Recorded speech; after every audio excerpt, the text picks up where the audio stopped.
Friends, इस video में हम अपने ऊप्स के अगले कॉन्सेप्ट पर चलेंगे जो कि है डेटा क्लासेस। इस वीडियो में हम बात करेंगे डेटा क्लासेस एक एआई प्रोग्रामर के लिए। जब एआई का हम कोड लिखते हैं तो कितना इंपॉर्टेंट होता है डेटा क्लासेस को सही तरीके से यूज करना। काफी आप कोड कम लिखोगे, ज्यादा से ज्यादा काम करोगे, बग्स के चांसेस भी कम हो जाएंगे, मेमोरी भी एफिशिएंट तरीके से यूज करोगे। जानना चाहते हो how to use efficiently the data classes? Let's dive in. So let's see what are the data classes. अब डेटा क्लासेस कोई स्पेसिफिक टाइप की क्लास होती है जहां पे आप सिर्फ डेटा रखते हो। डेटा मतलब क्लास के अंदर जो वेरिएबल होगी उससे वो डेटा रख रहे होंगे, उनके जो मेथड्स हैं वो कुछ खास काम नहीं कर रहे, सिर्फ गेटर एंड सेटर हो सकते हैं। आपने देखा होगा क्लास के अंदर कुछ वेरिएबल रखते हैं, कुछ मेथड्स रखते हैं। तो यहाँ पे डेटा क्लासेस का नाम पता चल रहा है, इसमें कोई भी मेथड नहीं होगा, सिर्फ और सिर्फ डेटा होगा। तो जैसे हमने अगर एक क्लास देखी क्लास, तो इसमें एक्स और वाई दो वेरिएबल रख दिए। कंस्ट्रक्टर बना सकते थे, कंस्ट्रक्टर भी नहीं बनाया तो भी हमने वैसे रख दिए, इनके हमने टाइप्स डिफाइन कर दिए, डिफॉल्ट वैल्यू दी। ठीक है, अच्छा अब इससे फायदा क्या है? डेटा क्लास ये क्या है और ये क्लास क्या होती है जहाँ पे हम इंपोर्ट कर रहे होते हैं डेटा क्लास। तो बेसिकली आपका जो एनोटेटर है जो हमें एक डेटा क्लासेस में मिलता है, वो क्या करता है, वो कुछ चीजों को ऑटोमेटिकली फिट कर देता है। इसका इनिट अपने आप बन जाएगा। इसमें दो तीन फंक्शन हैं, जैसे कि इनिट, रिप्रेजेंटेटिव और इक्वालिटी ऑपरेटर। ये तीनों फंक्शन बाय डिफॉल्ट बन जाते हैं। अच्छा, अब आप समझोगे कि यार ये बाय डिफॉल्ट कैसे? तो जब भी हम पॉइंट डिफाइन करेंगे उसका ऑब्जेक्ट, इसमें हमने ए और बी वैल्यू दी तो ऑटोमेटिकली इसी ऑर्डर में इस पे असाइन हो जाएगी। जो वैल्यू नहीं होगी उसके लिए बाय डिफॉल्ट वैल्यू है। ये सारा काम कौन कर रहा है? ये डेटा क्लास है। इसने ऑटोमेटिकली ये सारे फंक्शन लिख दिए। अब इक्वालिटी, मान लो हमारे पास दो पॉइंट है P1 और P2, इन दोनों को इक्वल चेक करना है। अब हमने देखा था इक्वल तो पता नहीं कि भाई पॉइंट्स में ये कॉम्पोजिट है, आपके अपना कस्टम डेटा पॉइंट है, डेटा टाइप है, तो कैसे चेक होगा? ये ऑटोमेटिकली इक्वलिटी ऑपरेटर क्या करेगा, इसका x और इसका vx, इन दोनों कंपेयर करेगा और दोनों के y को कंपेयर करेगा। अगर ये दोनों ट्रू होते हैं तो ये दोनों इक्वल हैं। अब in normal cases you have to write this code, but वैसे कैसे क्या होगा अगर हम डेटा क्लास का यूज करते हैं तो ये दोनों इक्वल हो जाएंगे। तो आपने अपनी पिछली क्लास में देखा था एक फंक टूल्स क्लास होती है, लाइब्रेरी है, उसमें टोटल ऑर्डरिंग करके एक फंक्शन होता है एनोटेटर।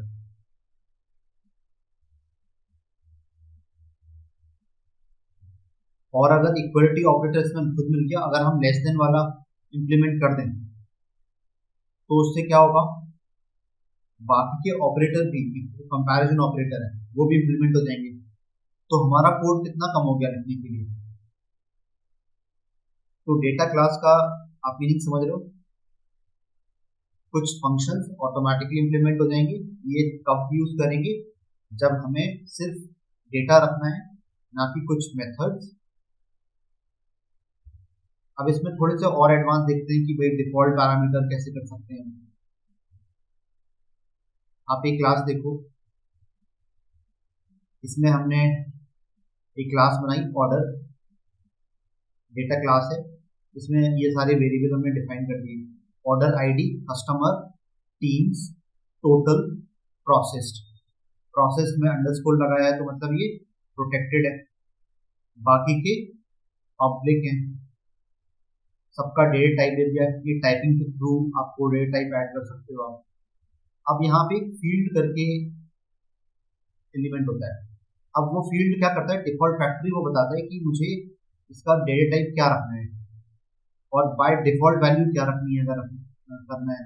इसको इनिशियलाइज कर सकते हैं बाय डिफॉल्ट, और ये रिप्रेजेंट जब करेंगे तो क्या करना है।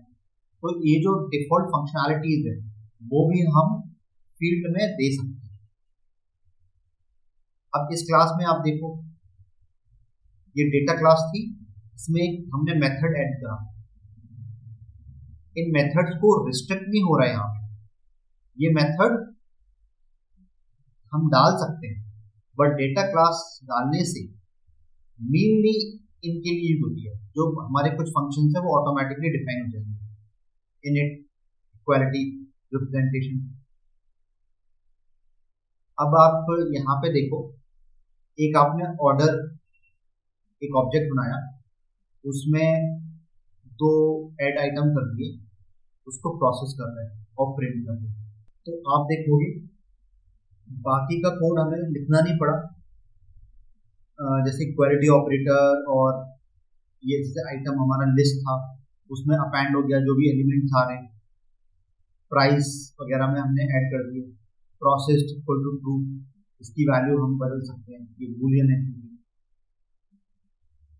तो ये इस तरह से चीजें चल रही हैं। अब इसमें एक होती है फ्रोजन डेटा क्लास। फ्रोजन क्या करता है, इस क्लास को इम्यूटेबल बना देगा। इस वर्ड का क्या मीनिंग होता है? इम्यूटेबल वो ऑब्जेक्ट या वो वेरिएबल होता है जिसकी वैल्यू चेंज ना की जा सके। जैसे x की वैल्यू अगर हमने 5 दे दी तो हम उसको चेंज नहीं कर सकते, अगर चेंज करेंगे तो एरर दे देगा या एरर देना पड़ेगा। तो अगर ऐसी प्रॉपर्टी है किसी वेरिएबल में, उसको हम इम्यूटेबल बोलते हैं, जो चेंज नहीं करी जा सकती। जब हम फ्रोजन डेटा क्लास यूज करते हैं तो वो क्लास के जो वेरिएबल है उसकी वैल्यू हम चेंज नहीं करेंगे। यहाँ पे एग्जाम्पल देख लेते हैं, जैसे x और y दो वेरिएबल थे, इसका ऑब्जेक्ट बनाया और उसको हमने 1 दिया तो ये एरर कर जाएगा। और इसको डिफाइन कैसे करते हैं? फ्रोजन इक्वल टू ट्रू लगा डेटा क्लास के अंदर। ठीक है, एक दूसरा एग्जाम्पल देखते हैं। डेटा क्लास इंपोर्ट करनी, data class frozen equal to true. यहाँ पे हमने एक कोऑर्डिनेट करके बनाया, इसमें लैटिट्यूड लॉन्गिट्यूड दो वेरिएबल है, फ्लोटिंग पॉइंट थी। एक दूसरी क्लास बनाई, ये कोऑर्डिनेट थी, एक ये राउट, ये भी फ्रोजन ट्रू है, और इसमें स्टार्ट एंड एंड दो वेरिएबल्स हैं, लेकिन इनका डेटा टाइप क्या है? कोऑर्डिनेट। अब कोऑर्डिनेट हमने दिल्ली, मुंबई, ये दो कोऑर्डिनेट्स बना दिए, लैटिट्यूड लॉन्गिट्यूड। देखिए ये ऑटोमेटिकली ये वाला किसमें साइन होगा? लैटिट्यूड में, ये वाला वेरिएबल लॉन्गिट्यूड में, उसी ऑर्डर में होता है। कंस्ट्रक्टर्स का अपने आप बन गया, इक्वालिटी ऑपरेटर अपने आप बन गए। फिर उसके बाद हमने क्या किया, एक राउट करके ऑब्जेक्ट बनाया, उसमें दो कोऑर्डिनेट्स टाइप के दे दिए। तो स्टार्ट कहाँ से होगा? दिल्ली से, एंड की वैल्यू क्या मिलेगी? मुंबई। राइट।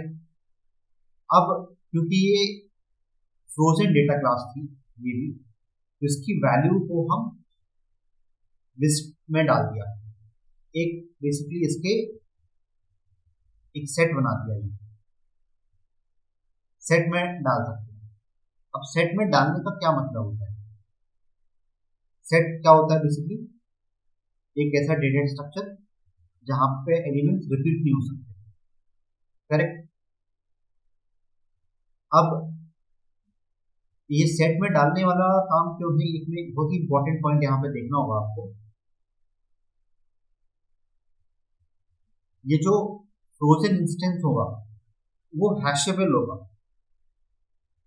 और उसको हम डिक्शनरी या सेट में यूज कर सकते हैं।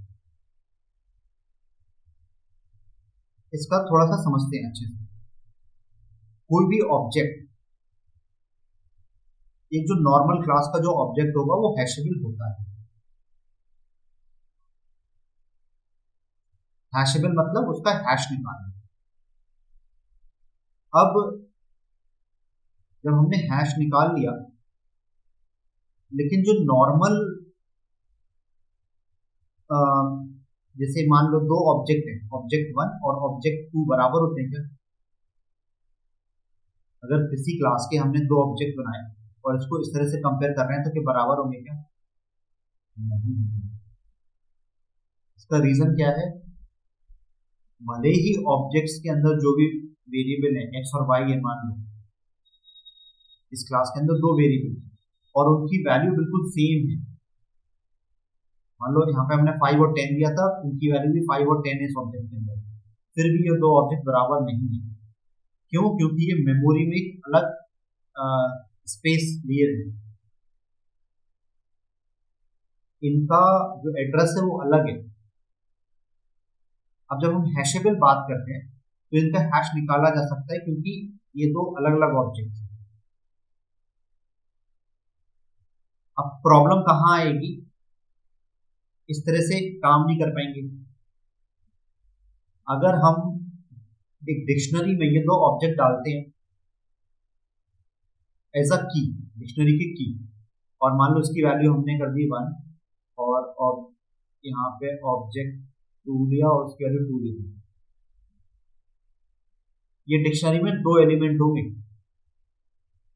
भले ही ऑब्जेक्ट के अंदर एक्स और वाई थे और उनकी वैल्यू सेम है एक्स वाई जो इसके अंदर है, बट ये दो डिफरेंट होंगे क्योंकि इनकी वैल्यू अलग है। अब आते हैं इस पर,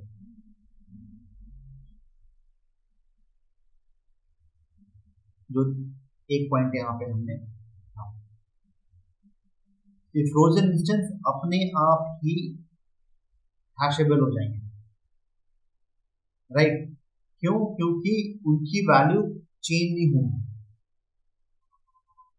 तो अगर हमारा फ्रोजन इंस्टेंस, जैसे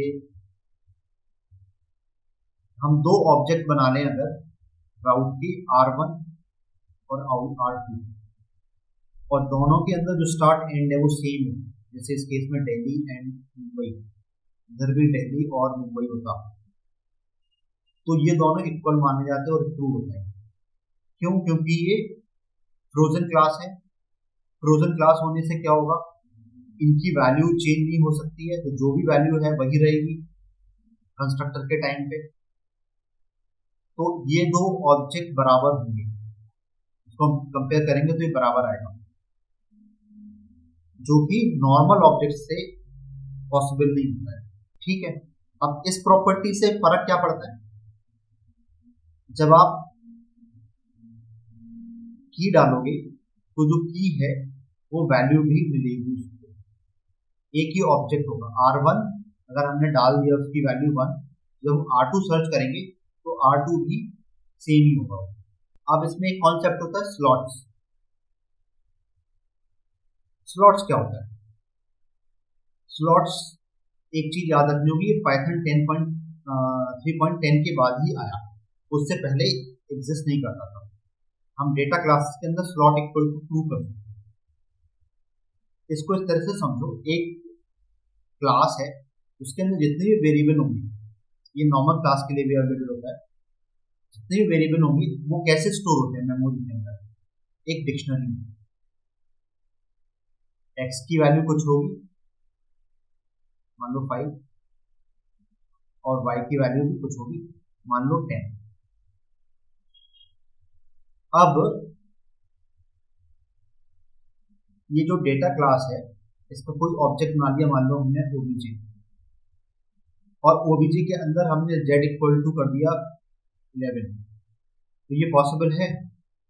अगर स्लॉट इक्वल टू ट्रू नहीं होता तो ये पॉसिबल था। क्यों? क्योंकि इसके अंदर एक डिक्शनरी के अंदर एक एलिमेंट ही तो बढ़ना है, ये पाइथन में अलाउड होता है। बट जैसे ही हम स्लॉट इक्वल टू ट्रू कर देते हैं, अब नंबर ऑफ एलिमेंट चेंज नहीं हो सकते, ये ध्यान रखने वाली बात है। इसमें सिर्फ और सिर्फ एक्स और वाई रहेगा। हम ये वाला स्टेटमेंट चलाएंगे इसके ऑब्जेक्ट पे, वो गलत हो जाएगा, एरर दे देगा। तो अभी हमने देखे डेटा क्लासेस के कॉन्सेप्ट में दो चीजें, एक तो है फ्रोजन,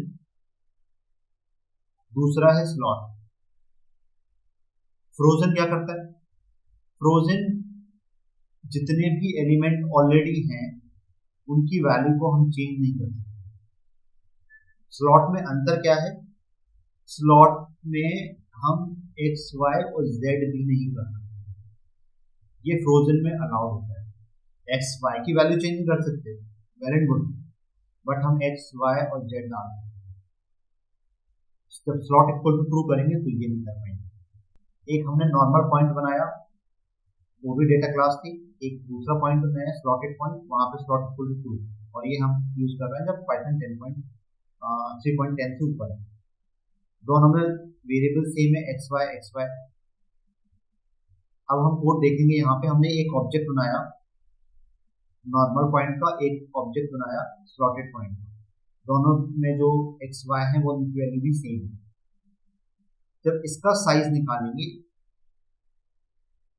वो ज्यादा होगा, क्योंकि ये पूरा एक डिक्ट है, एक्चुअल में डिक्ट, बट ये स्लॉट के अंदर एक फिक्स साइज डिक्ट है, उसमें मेमोरी बच गई, इंटरनली रिप्रेजेंट करते हैं।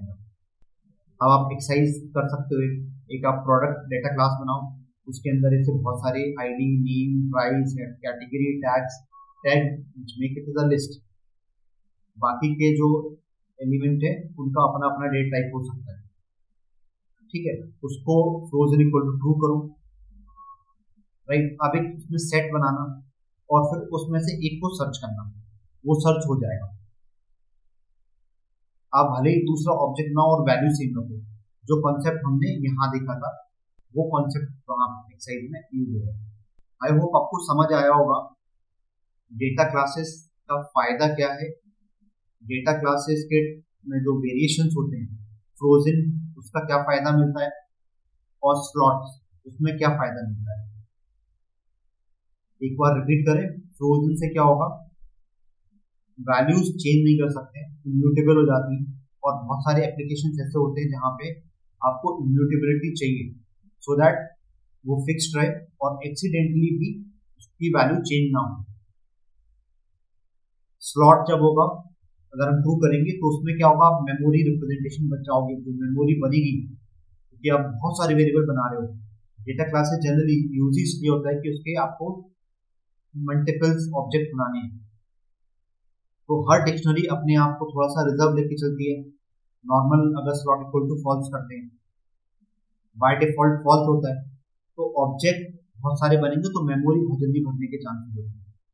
But slot equal to true है, आपकी मेमोरी बचेगी, ठीक है। With this note I take leave, thanks. Please subscribe this channel and share this video to the people who you think are relevant